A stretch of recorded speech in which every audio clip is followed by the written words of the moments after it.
Good afternoon to everyone present here. It gives us immense pleasure to welcome you to the 8th edition of TEDxYouth JNS, a platform where ideas ignite, perspectives evolve, and innovation finds its voice. Today, we gather to celebrate the spirit of curiosity and creativity, the very essence that defines the TEDx journey.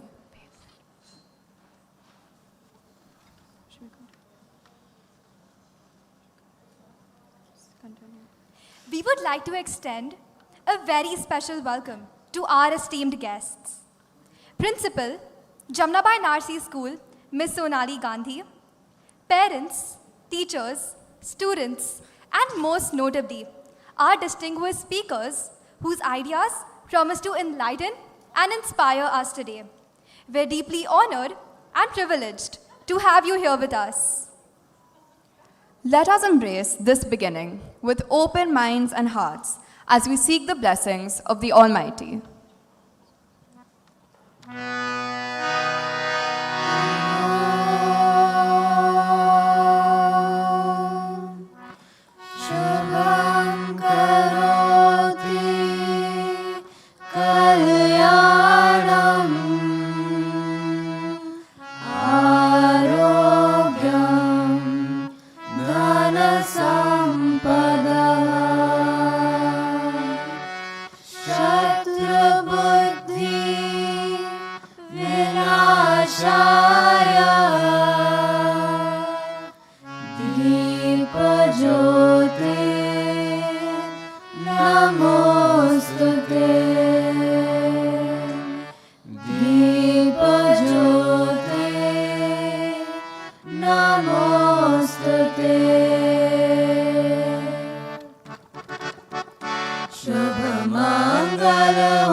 शुभ मंगल मंगल मंगल हो शुभ मंगल मंगल मंगल हो.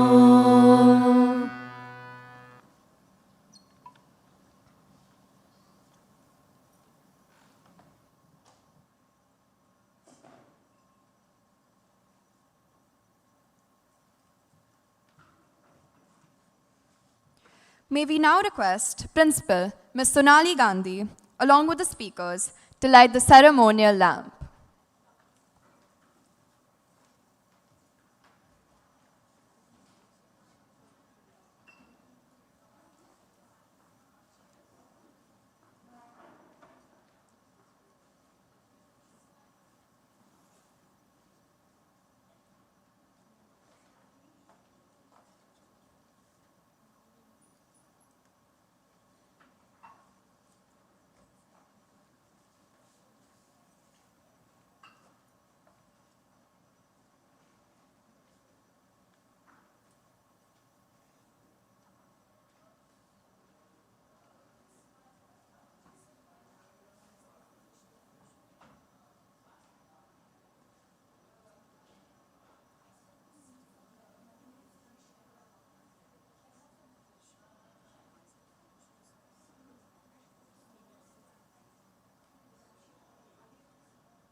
Discovery, innovation, inspiration.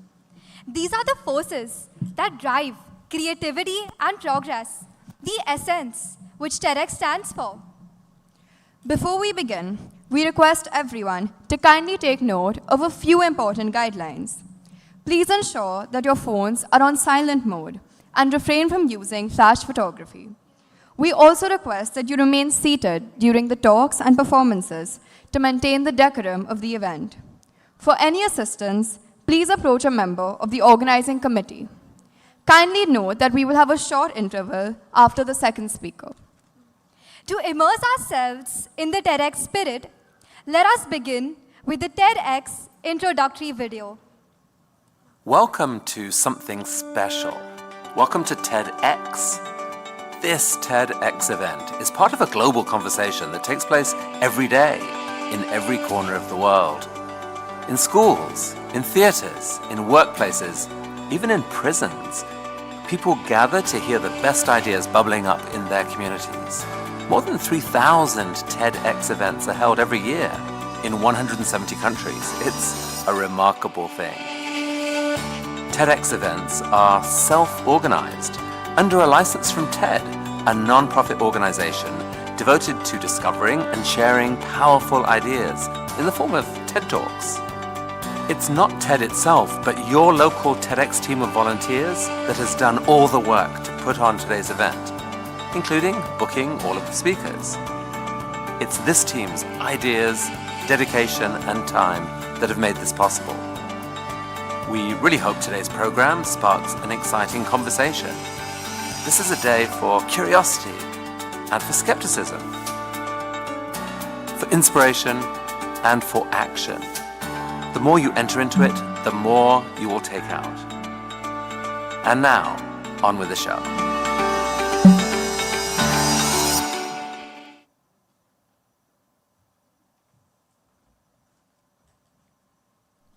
To commence today's event, may we invite Principal Ms. Sonali Gandhi to address the gathering.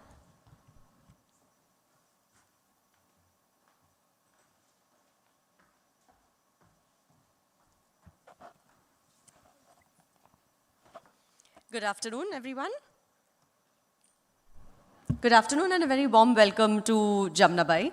So the stars for today's event are undoubtedly our eminent speakers who are here to deliver their talks. But if I may take the liberty to say so, more so, the children who put this event together.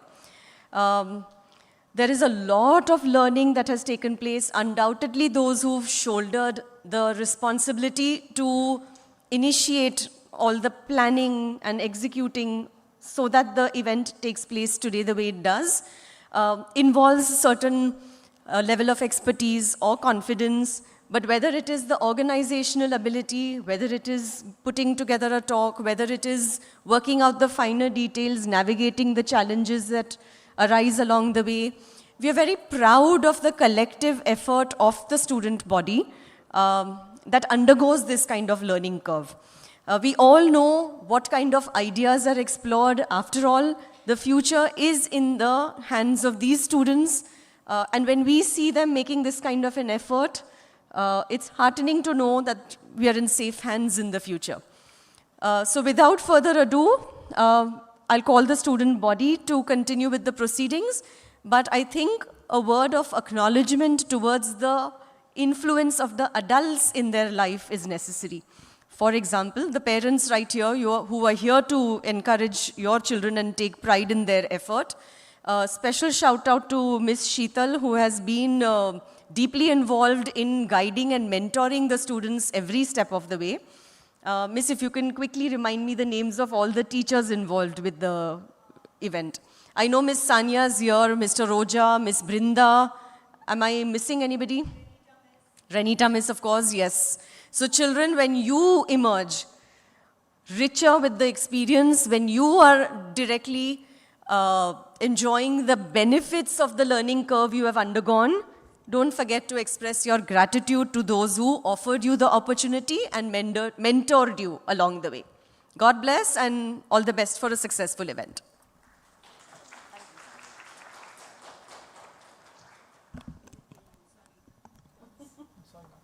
Thank you, Ms. Sonali, for always motivating and inspiring us. Our next speaker is Mrs. Sonia Dasgupta, the Managing Director and CEO of Investment Banking at JM Financial. With over 25 years of experience in the financial sector, she has played a pivotal role in shaping some of India's most significant mergers, acquisitions, and corporate advisory deals. Having joined JM Financial in 1995, she now leads the firm's investment banking division, driving strategic growth and innovation. Recognized by Forbes magazine as one of India's top self-made women of 2025, Mrs. Dasgupta continues to inspire with her remarkable leadership and vision. Please join us in welcoming Mrs. Sonia Dasgupta.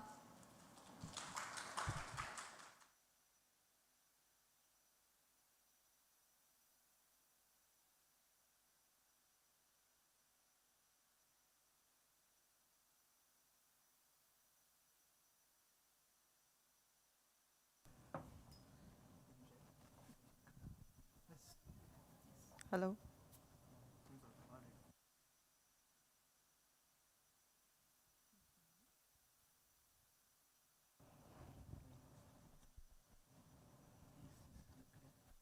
Put it here, no? Thank you.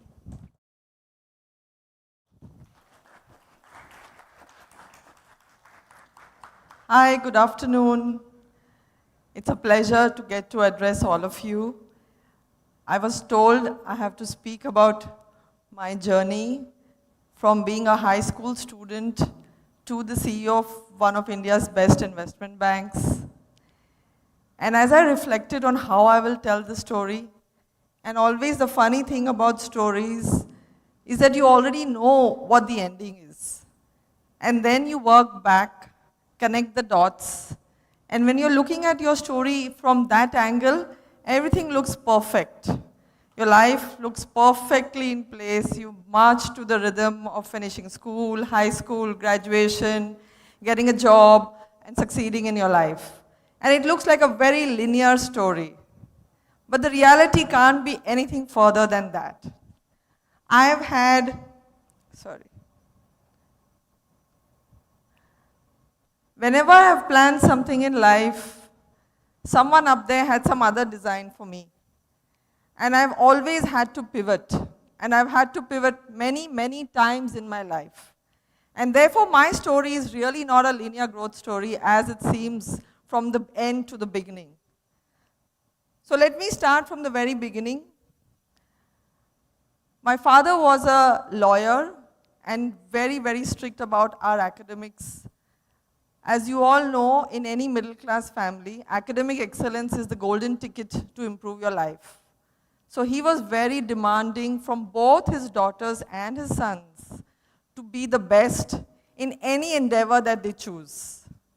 Ably supported by my mother, who was a very renowned Hindi writer, but also a homemaker, who was equally aggressive with both her boys and girls, that you have to be financially independent, you have to seek professional excellence, and to her sons also, that in addition to professional excellence, you have to be an equal partner for the household chores. So I was brought up in a family that had deep gender equality. I have never known life any other way. And I deeply thank my parents for such wonderful upbringing. Moving on, my first self-confidence booster came like it comes for all of us when I did extremely well in my class 10 exams.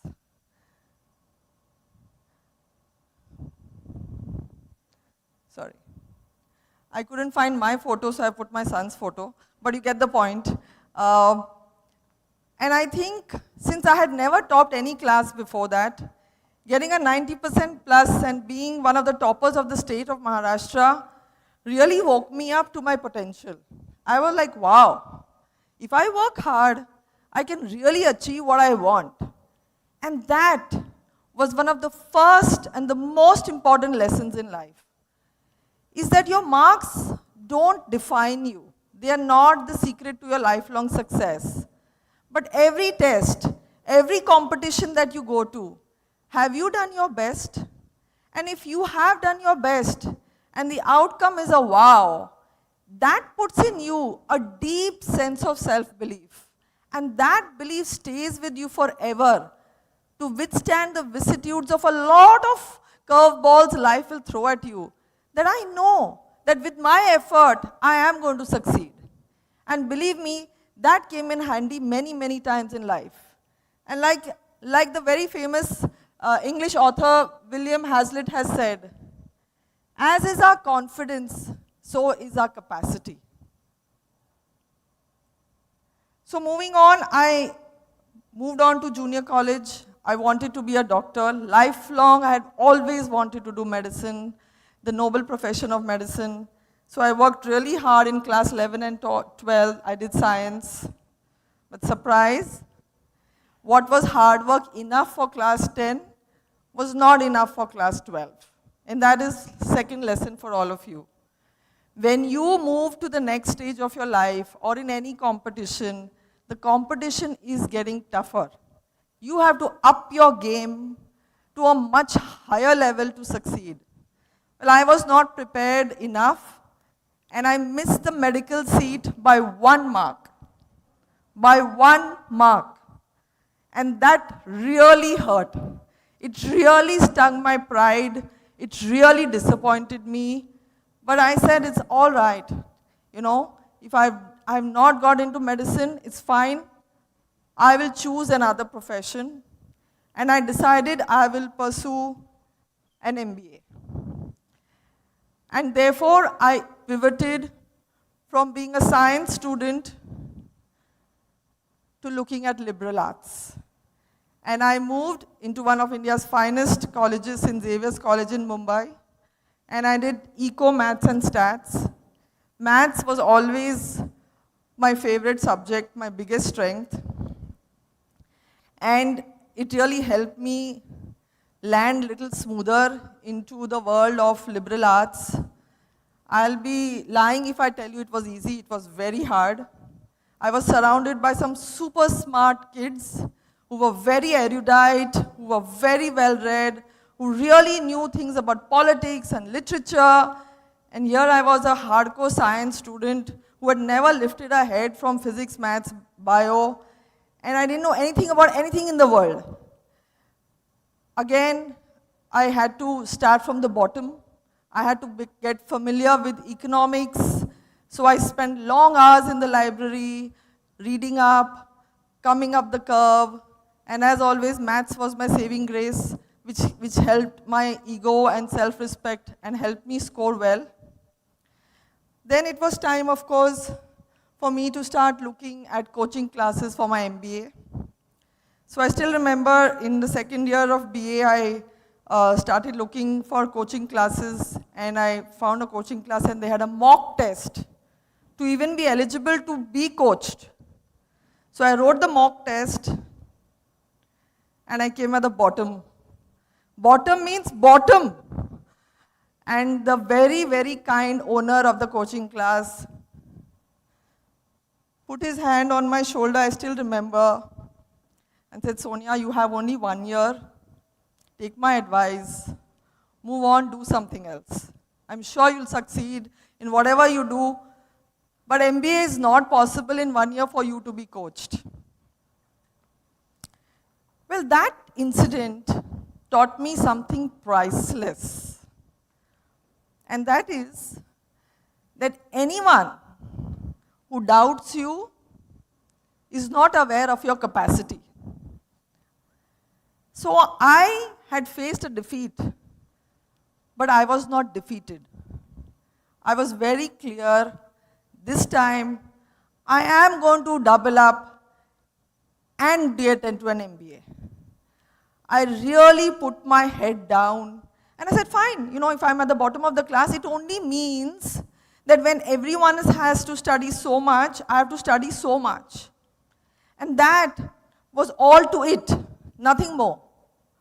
And I doubled up and I put my head down, and I think the next time I put my head up was after the CAT entrance exam. I never looked left, right, I just focused, I have to do this. I have to prove I can do it. I just have to get my act together. And of course the CAT results came, and I got into every IIM that was there that time. IIM Ahmedabad, Calcutta, Bangalore, Lucknow. I got into all the 4 IIMs. For the obvious reasons, I took IIM Ahmedabad because it's the best.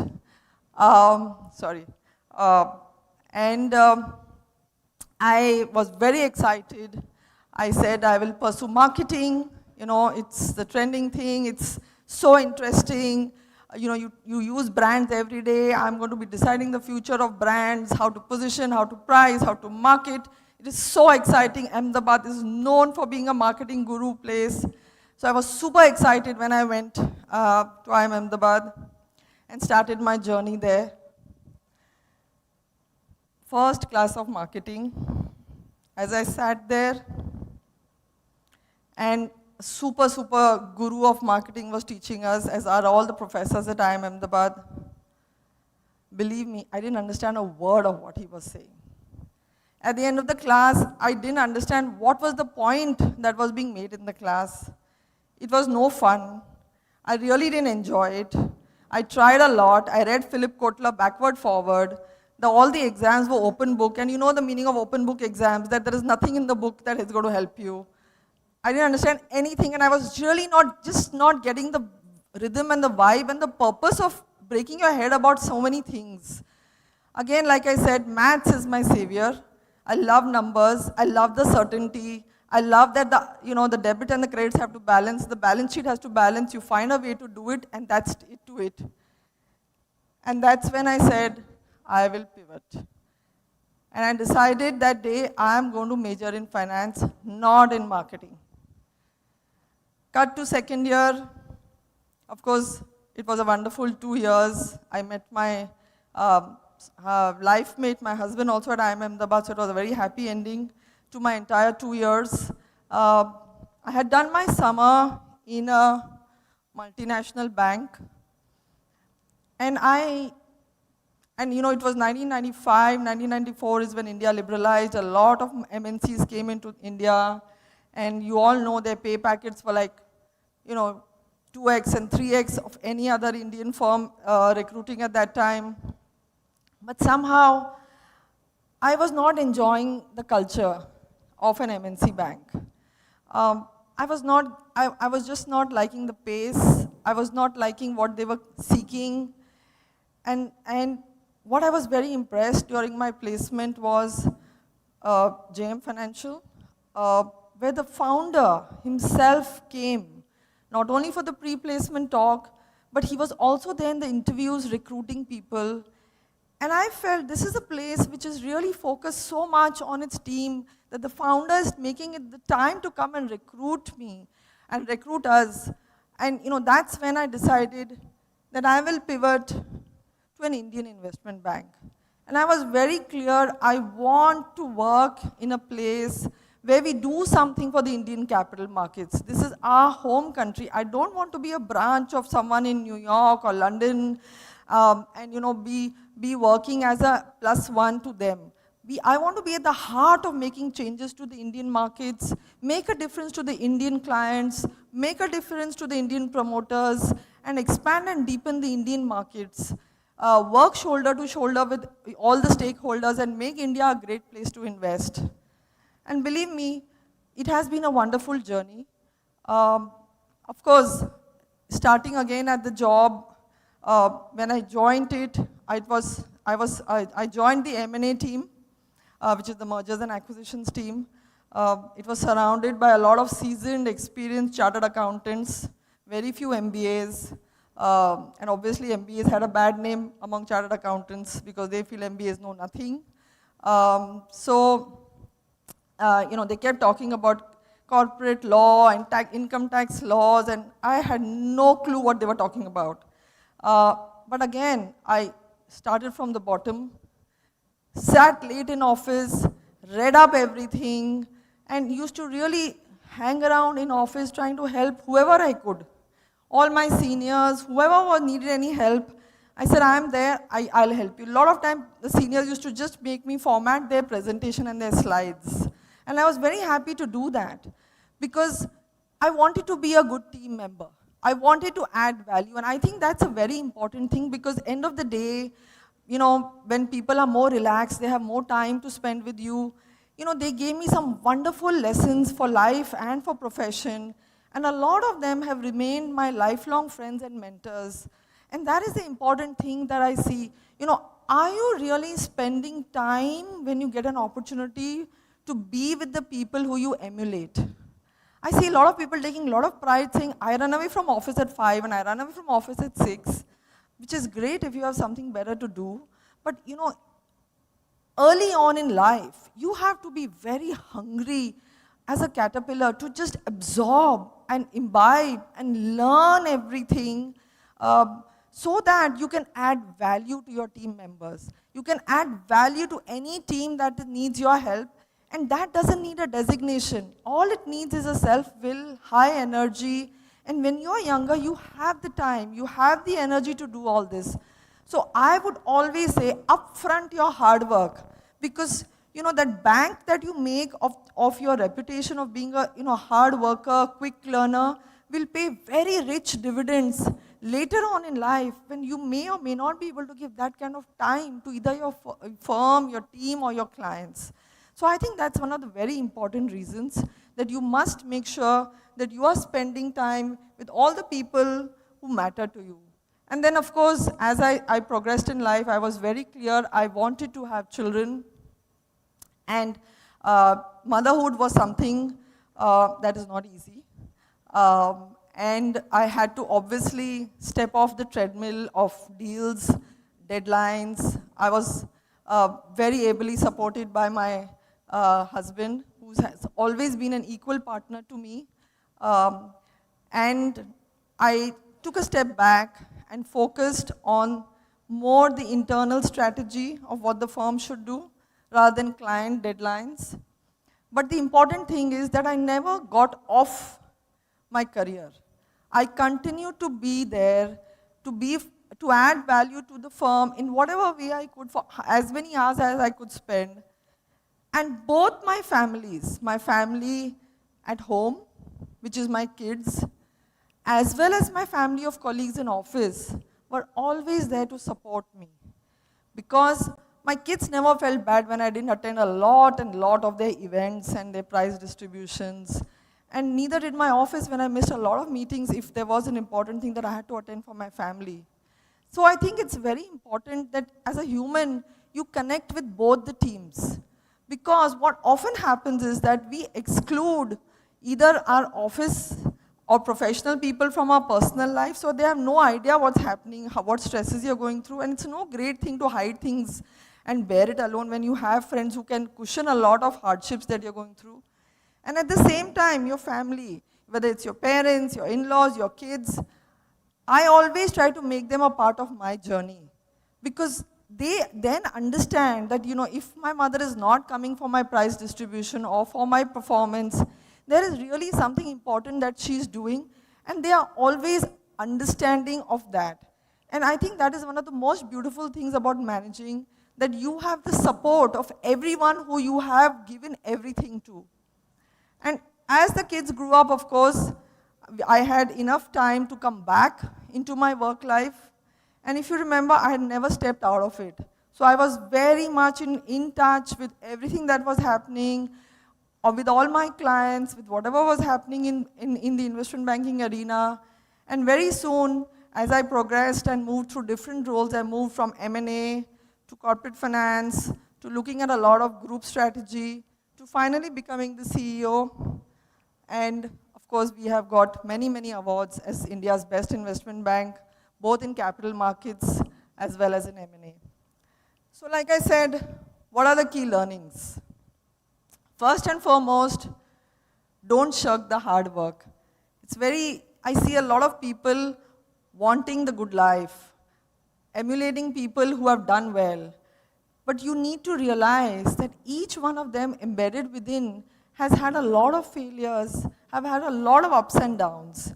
And that is very important, that you put into perspective the hard work that has gone into them achieving that success. And like I keep saying, please upfront your hard work. Work hard today. Work hard when you're young. Work hard when you're capable. And persistence matters more than perfection. Just be at it. Have patience. There will be times when things are very tough. There will be times when things are not that tough. So you will need to zoom in and zoom out, basis what is the workflow of your life and the rhythm of your life. But just be at it. Life purposes will, important to be focused on the purpose and the bigger vision rather than just short-term goals and here and now. Second, and of course, thanks to social media now, when we started our careers, we didn't have the benefit or the distractions of social media and mobile phones, is don't be distracted. Follow your passion. It's very important that the profession you choose, the company you choose, you are vibing with the culture, the ethics, the core values, because once you are clear about what you're passionate about, you will always find time to give it, and you will always be the best at it. Come what may, you will have the ability to rise up because you are focused on your passion.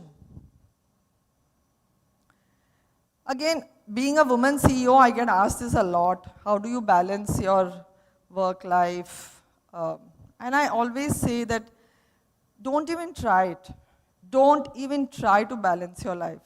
You just have to chase harmony, because as you all know, there are days you don't sleep because you write the exam, and there are days you just don't study because it's time for you to relax. So, and that's fine. And it's the same thing in life, right? There will be days when you don't have time for your work because you're busy with something at home, something personal. And there will be days when you really don't have time for anything to do at home because you're so tied up on some commitment at the profession front. And it's fine. You can't make every day perfect and equal. So don't even try it. And more importantly, make your loved ones part of your journey. As you all grow older, you all will do different things. And what happens is that you all don't think it's important to keep your parents informed, because they won't understand. But remember, Whatever you are all heroes of your own lives. But there are many people who have lent their lives to you for where you stand. And never forget that. Please make your loved ones part of your journey and see how enriching it is for them and for you to be traveling the distance with you. Like I said, believe in yourself. There will be many times where a lot of things will be thrown at you. You're not good enough. You're not working hard enough. You have to know your capacity. You have to be confident that even when there are hardships, I can do it. Be kind to yourself. Invest in yourself. Keep learning. Keep growing. Because the day you stop learning in any profession that you are, you will get outdated no matter what is your designation. You have to keep investing in yourself and growing as a human being and make sure that you're on top of your game, that people seek you. And if you do that, you will always be much sought after, no matter what is your designation, no matter what is your age. And I think the most important, like I said, keep pivoting.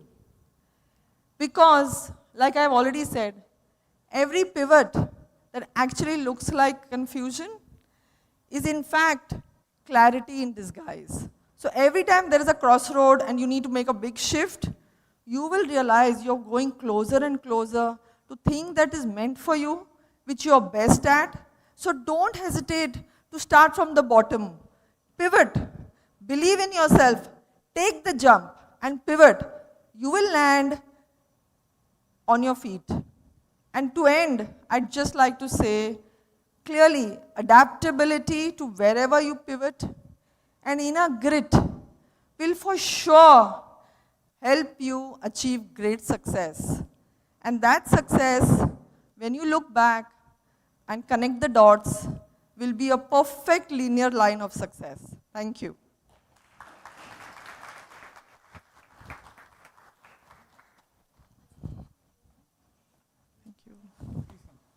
Thank you, Mrs. Dasgupta. Your talk reminded us that life seldom moves in a straight line. It twists and turns and often leads us to exactly where we're meant to be. The grace and honesty with which you shared your journey inspired us to embrace uncertainty and trust the process with courage and conviction. We will now be taking a short 15-minute break. Please enjoy the refreshments available on the 4th floor landing and return to the auditorium by 4:20 p.m. sharp, so we may continue with the next segment of our event.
who've shared their valuable perspectives. Let us move on to our next segment, a performance by our IRC band. Please sit back, relax, and enjoy their musical medley. Give it up for Siddharth Sen on bass.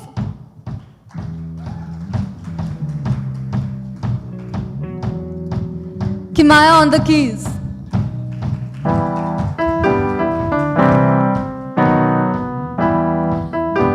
Prabhav on rhythm.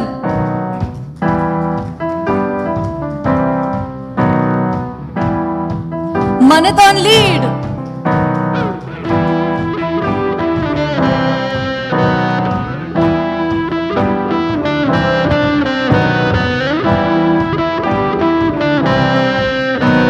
Last but not least, we have our drummer, Parthiv.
बर्बाद करे अल्फाज मेरे जो भी मैं कहना चाहूँ बर्बाद करे अल्फाज मेरे अल्फाज मेरे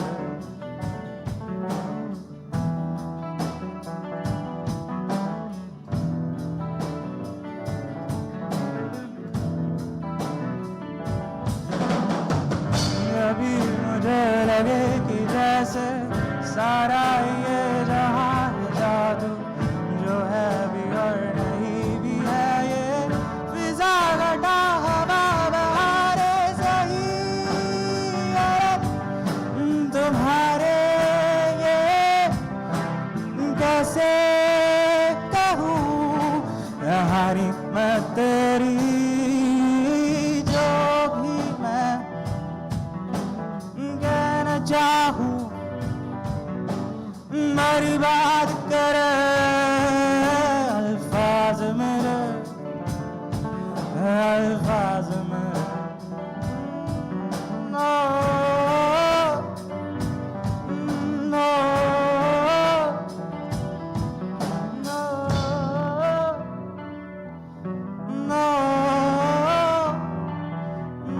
no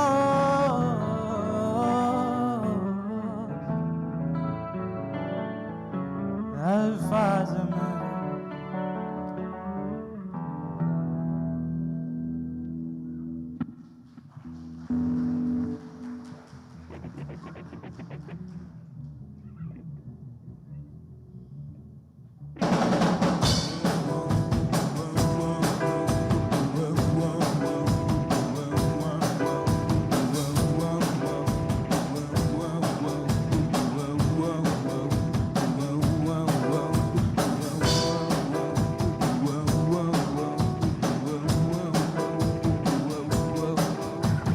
Tommy used to work on the docks. Union's been on strike. He's down on his luck and stuff. So tough. Gina works the diner all day, working for a man. She brings home her pay for love. For love. She says we've gotta hold on to what we got. It doesn't make a difference if we make it or not. We've got each other, and that's a lot for love. We'll give it a shot. Whoa, baby. Whoa, living on a prayer. Take my hand, we'll make it, I swear. Whoa, living on a prayer.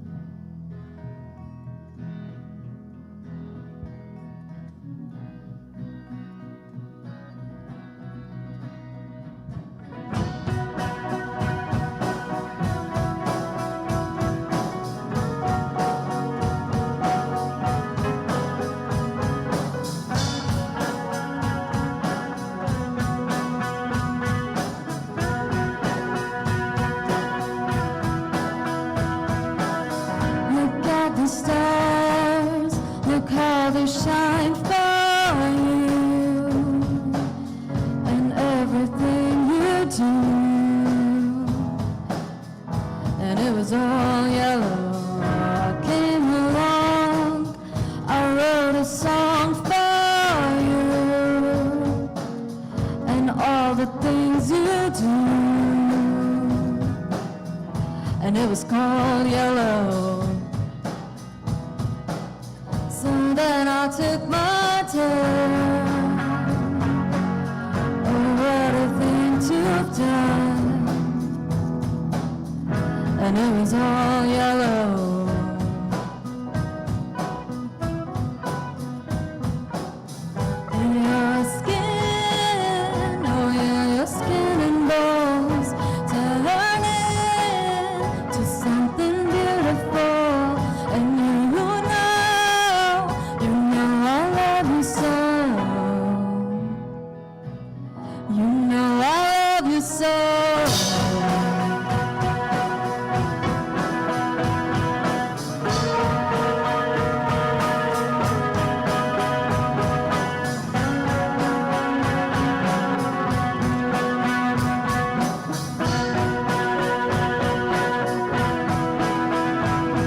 It's true. Look how they shine for you. Look how they shine for you. Look how they shine. Look at the stars. Look how they shine for you.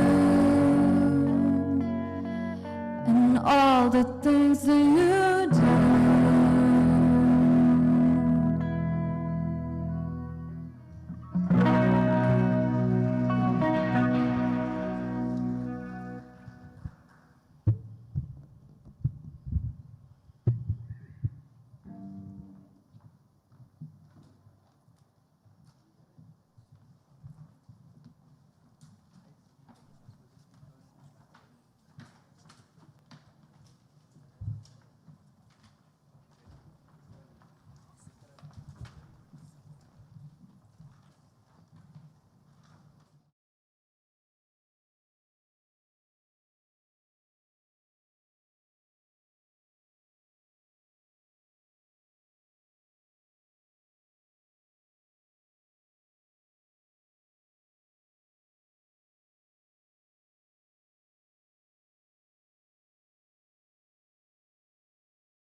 Creating performance by our ISC band. Their rhythm, energy, harmony truly remind us that music has the power to unite and uplift. Our talented musicians delivered a standout performance at TEDxYouth JNS 2024, affirming their artistic excellence. They also secured first place at Cascade for Best Rock Band in 2024 and 2025. Their performance showcased exceptional musical synergy, creativity, and commanding stage presence. Our next speaker, Dr. Shabuni Bhattacharya D'Souza, is a highly regarded psychotherapist and counselor known for empowering individuals to reclaim agency and purpose in their lives. Specializing in areas of anxiety, trauma, identity, and personal growth, Dr. D'Souza has helped countless individuals rediscover resilience and inner strength, reminding us that healing begins from within. Please join us in welcoming Dr. Shabuni Bhattacharya D'Souza.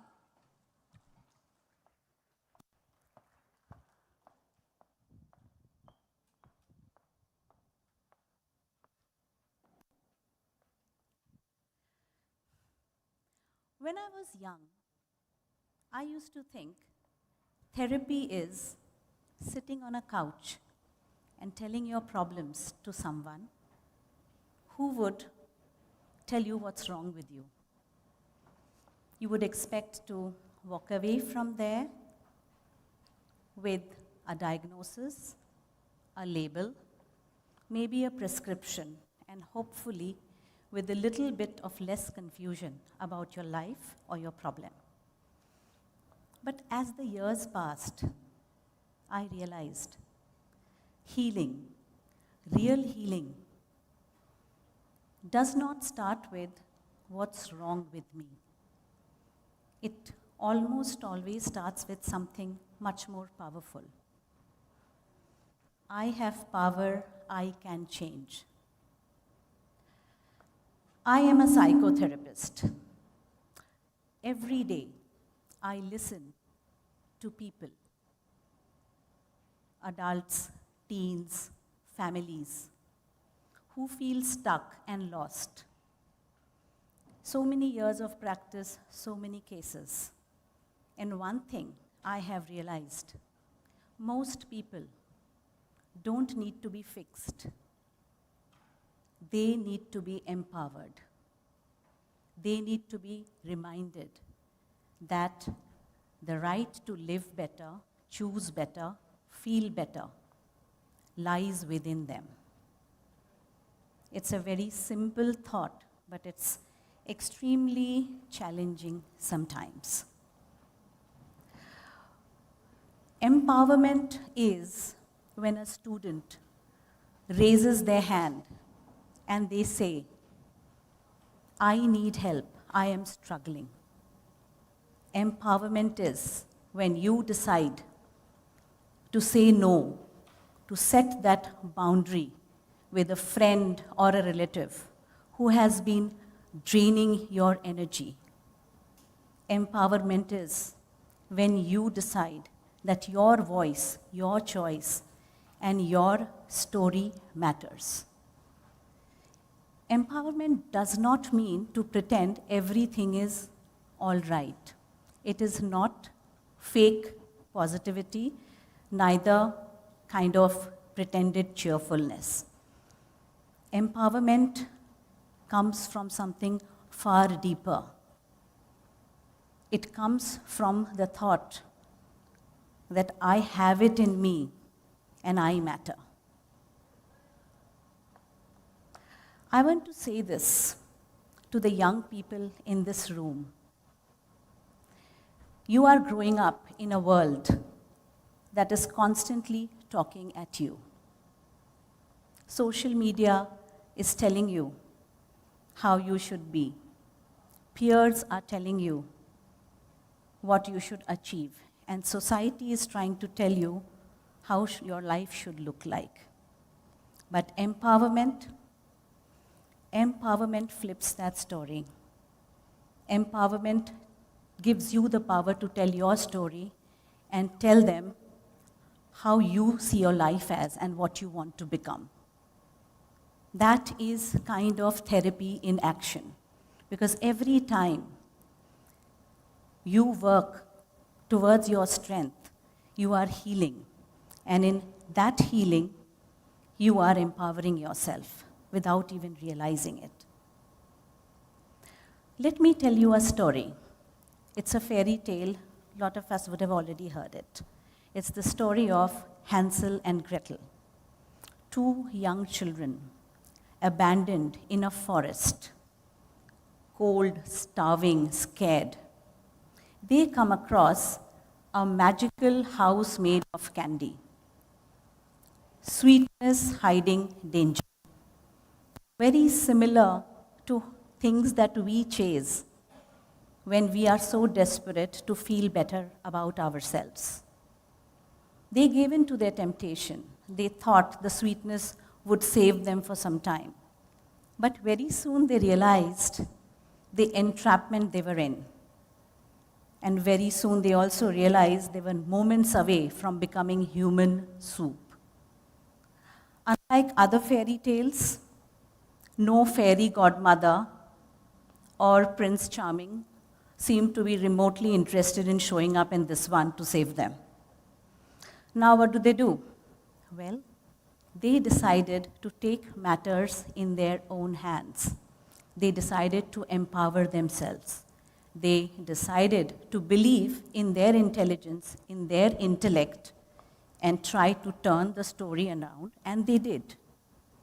The moment when Gretel pushes the witch into her own fire, it's not about violence. It's symbolic of the transition that a powerless child feels that she has it within her to save herself. Both Hansel and Gretel teach us that sometimes we have to stop waiting for the world to come and rescue us. And we have to start looking within ourselves to see what is it that we have not tapped into. Now, let me bring in some real life stories. I will discuss 2 case studies out of the numerous cases successfully that I have handled over the years. But these 2 kind of touch the mark a little more than the others of empowerment.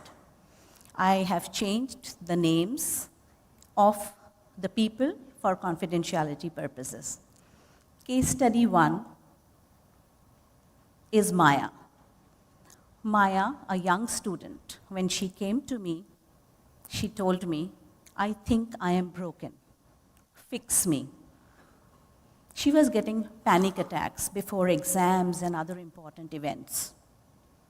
And she was kind of struggling with a lot of self-doubt because there was a lot of social media comparison, constantly feeling that she's not adequate, she's not enough.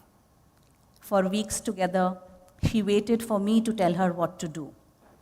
And one day I asked her, Maya, what if you already know what you want to do, but you're just too afraid to make that choice? That changed her narrative. She started journaling. She started looking into what she really wants to do.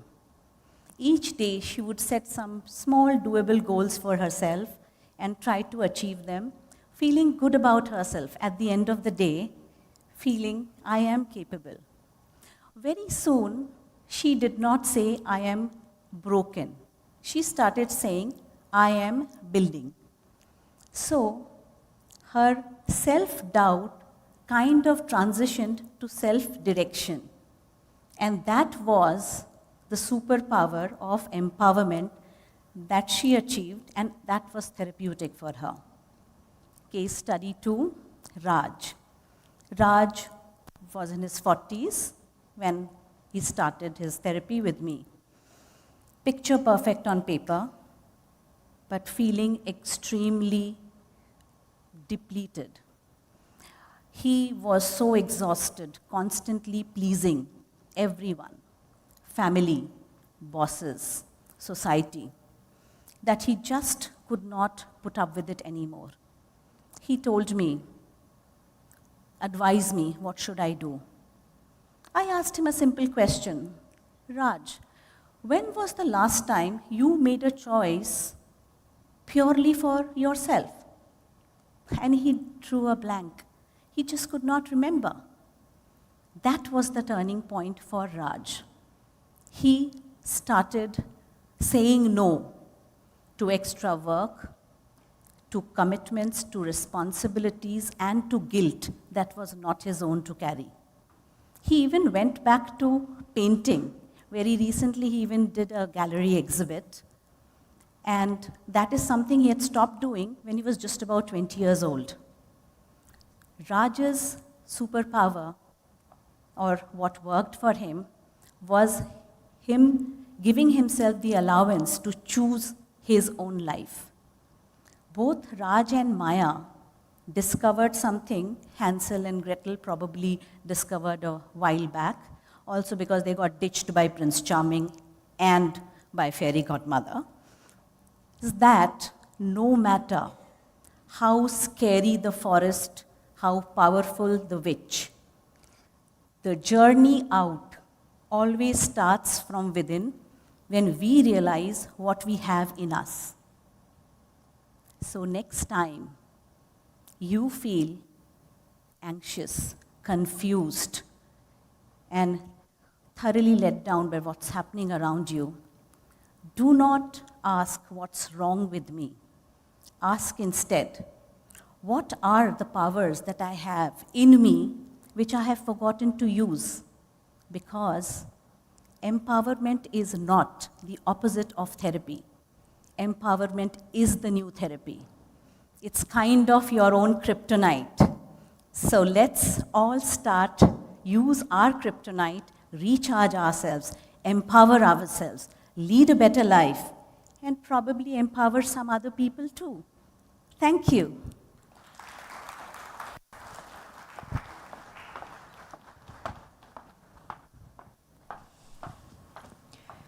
Thank you, Doctor.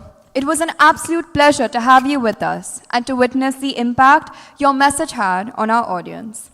Your insights offered a powerful reminder that purpose isn't something to be found, it is something to be reclaimed. You truly exemplify the calm strength that comes from understanding the people around you. Our final speaker for today, Miss Mona Lisa Parekh, is an accomplished artist whose journey beautifully bridges science and creativity, a former medical student who chose to follow her artistic calling. Miss Parekh has since mastered intricate styles, such as mandala and Zen-inspired designs. Her artwork has been featured in prestigious exhibitions, including the Mumbai Art Festival, where her pieces were celebrated for their emotion, depth, and precision. Please welcome Miss Mona Lisa Parekh. मालूम नहीं है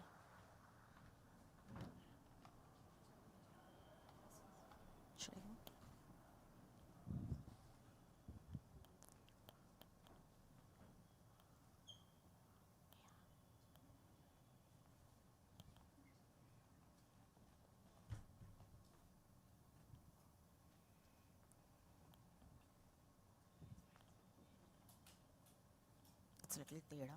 Can you just make it? That's fine. That's okay. Thank you.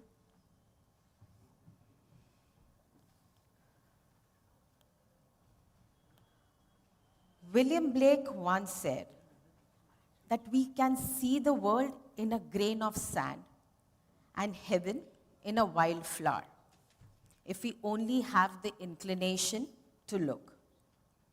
We can see divine beauty in the smallest of creation. I realized this when I put colors on canvas. 12-year-old Mona Lisa would spend hours in cutting paper into different patterns. Later, came to know that it's called Sanji art.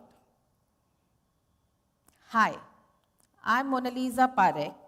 When the team of JNS approached me, I was a little skeptical because I'm a little introvert and thought whether I will be able to talk or no.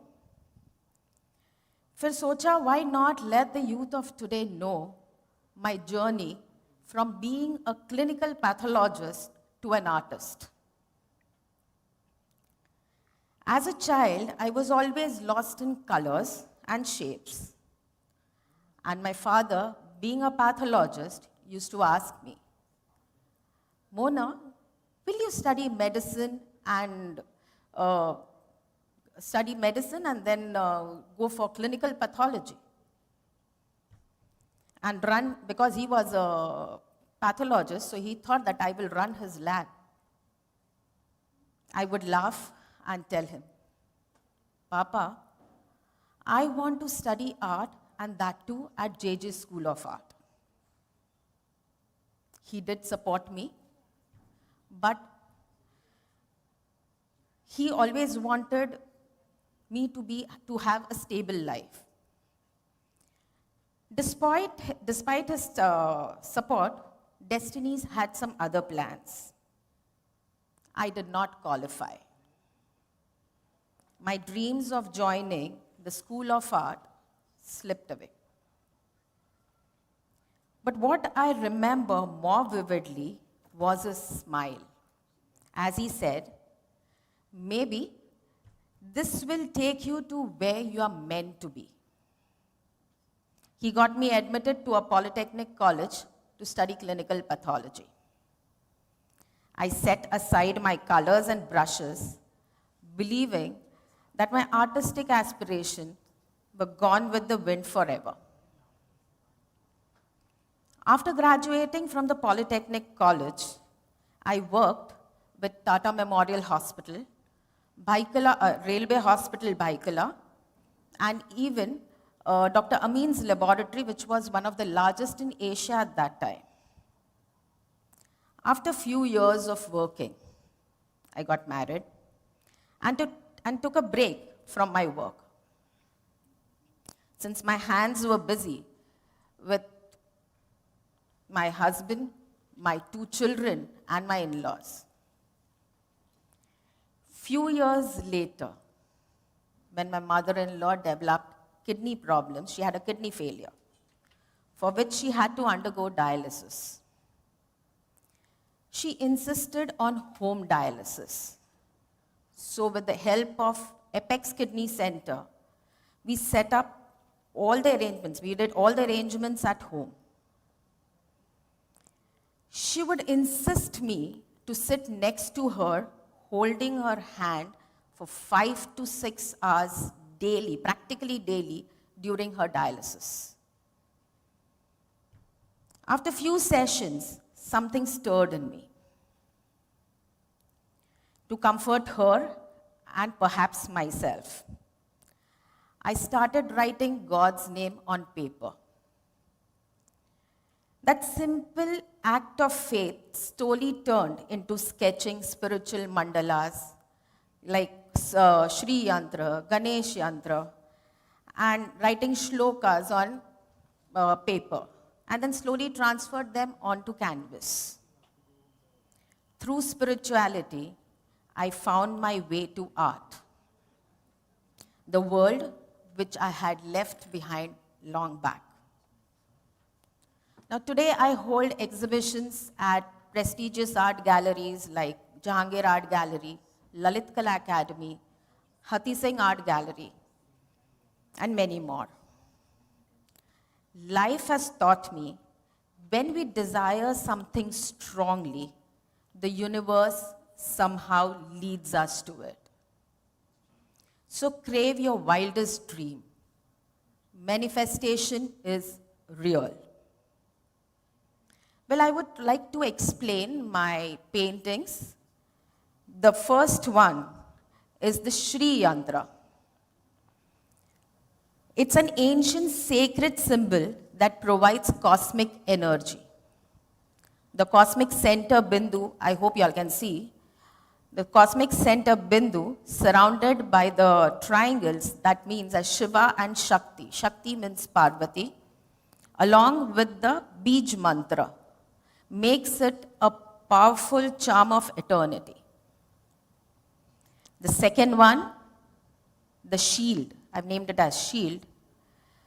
When you sit cross-legged on the ground and meditate with all your attention, no one can, I would say, you start awakening the seventh chakra, and that is the final chakra, and attain moksha. In the third painting, I have painted a board of chess where I have filled all the squares with the pieces. So I'm trying to say in this painting is that we fill our life with too many things, but destiny plays its own role. In my early years, I chose stability over passion. But now, I know life doesn't force you to choose between the two. Both can coexist. When you follow what you truly love, stability finds you.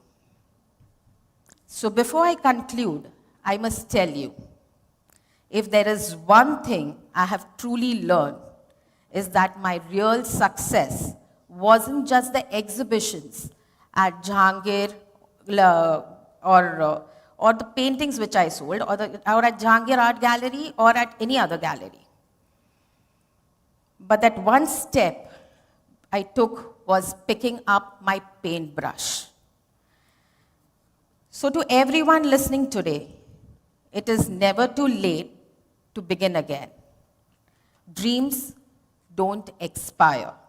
They only wait for you to find your way back to them.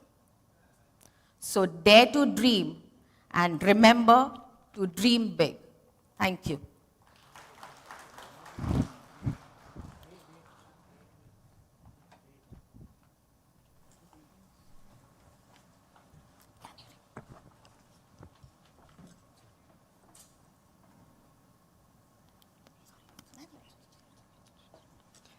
Thank you, Ms. Parekh. Your journey from medicine to art offered a profound perspective on following one's passion and redefining purpose. It was truly inspiring to learn how you turn science into a canvas for emotion and expression, reminding us that creativity, much like healing, stems from understanding the human experience. As we near the conclusion of today's event, we would like to invite primary organizer and licensee Nick Ghosh to share his concluding remarks.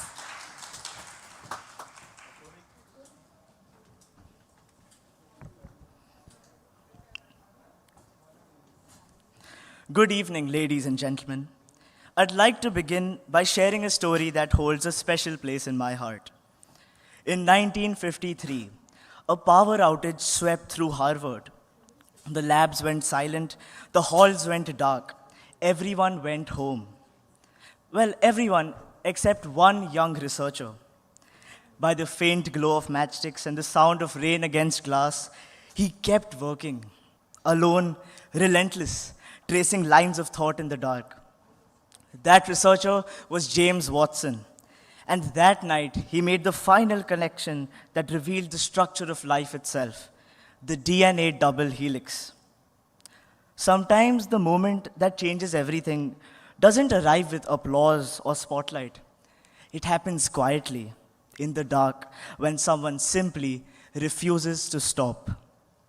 As we close the 8th edition of TEDxYouth at JNS, I stand here with a sense of fulfillment. That a journey which began 4 years ago as a curious 9th grader ends with me as the licensee and primary organizer. When I was given this opportunity, I knew it could not be done alone. So I built a team that made the impossible look effortless. To my heads of committees, Arav Vyas, speaker curations, your clarity and instinct made you my closest advisor. Kaira Grewal, communications, marketing, and PR, your creativity was unmatched, and giving you full freedom was the best decision I made. Siddharth Sen, operations. Your energy and commitment never wavered. You quite literally ran for TEDx. Rishant Dhruva, finance. Calm, precise, and reliable, you kept everything balanced, not just the budgets. And Ranveer Jain and Nishant Chandrachud from Technology and Design, thank you immensely for all your contributions. To our organizing committee, 20 of the most talented and dedicated people I've worked with, thank you for turning plans into perfection and making this my best year at TEDx. We express our heartfelt gratitude to the managing trustee, Sri Jairaj Thakkar, and members of the trust family for their unending support given to every student and staff member alike. Our gratitude to Principal Ms. Sonali Gandhi and team for their constant belief that learning extends beyond textbooks. To our support staff and administrative staff, thank you for keeping everything running seamlessly. And finally, to our speakers, Mr. Aryan Gandhi, Mrs. Sonia Das Gupta, Dr. Shravani Bhattacharya D'Souza, and Ms. Mona Lisa Parik. Thank you for trusting us with your stories and reminding us why TEDx exists, to spread ideas that outlast the moment. TEDxYouth at JNS has never just been an event. It has been proof that passion meets purpose, even ordinary days can turn extraordinary. As we bring this edition to a close, I hope you remember this. The world does not move because of those who watch. It moves because of those who try. Thank you, ladies and gentlemen.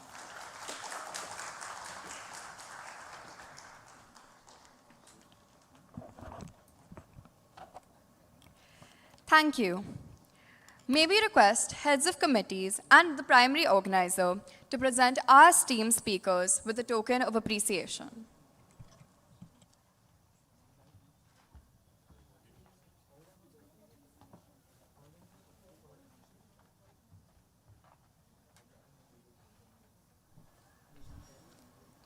We would like to call upon all the speakers to please stand on stage.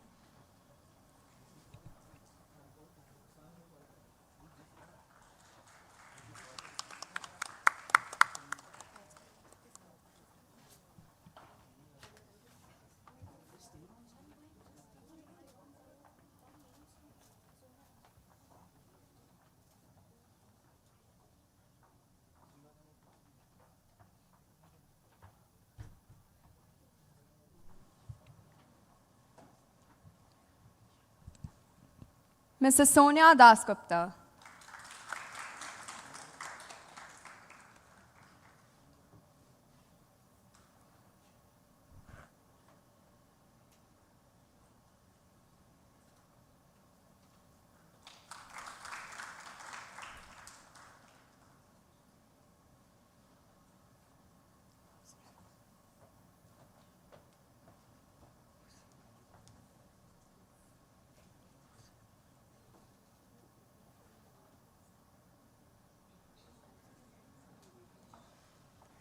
Dr. Shravani Bhattacharya D'Souza.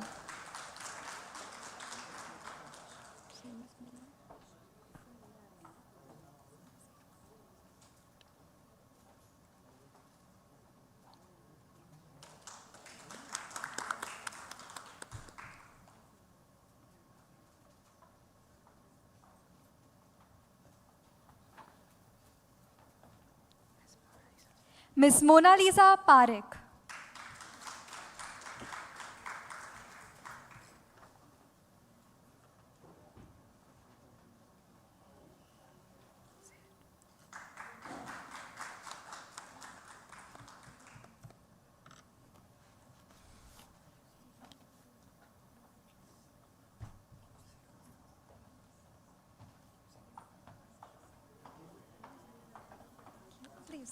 Please proceed.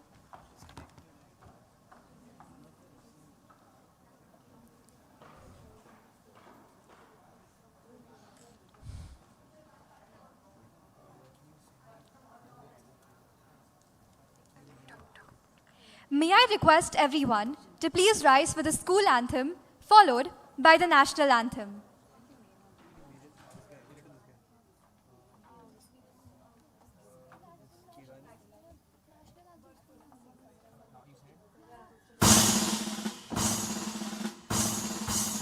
To this our school we are proud to belong, and its praise we sing loud and clear. For here we learn what is right, what is true, and strive to live free from all fear. And as we grow we'll be healthy and strong, and the future we'll face with hope. We'll grow in courage and gain in knowledge, which says our motto is strength supreme. We'll work with fervor and bring great honor to Jamnabai Nasiya School. To our dear school we'll be loyal and true. Keep the rules both in work and play, and to the world we will give of our best, all through the year, through every day, and with each other united in love. For our teachers respect we'll share, we'll grow in courage and gain in knowledge, which says our motto is strength supreme. We'll work with fervor and bring great honor to Jamnabai Nasiya School.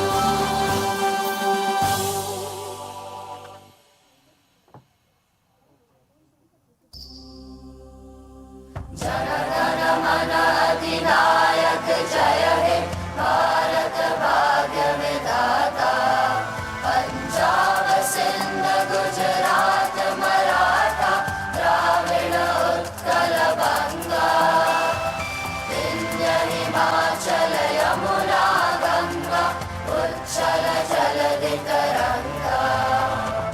Tava Shubha Name Jage, Tava Shubha Ashish Mange, Gaye Tava Jaya Gatha. Janagana Mangala Dayak Jaya He Bharat Bhagya Vidhata, Jaya He, Jaya He, Jaya He, Jaya He, Jaya Jaya Jaya Jaya He.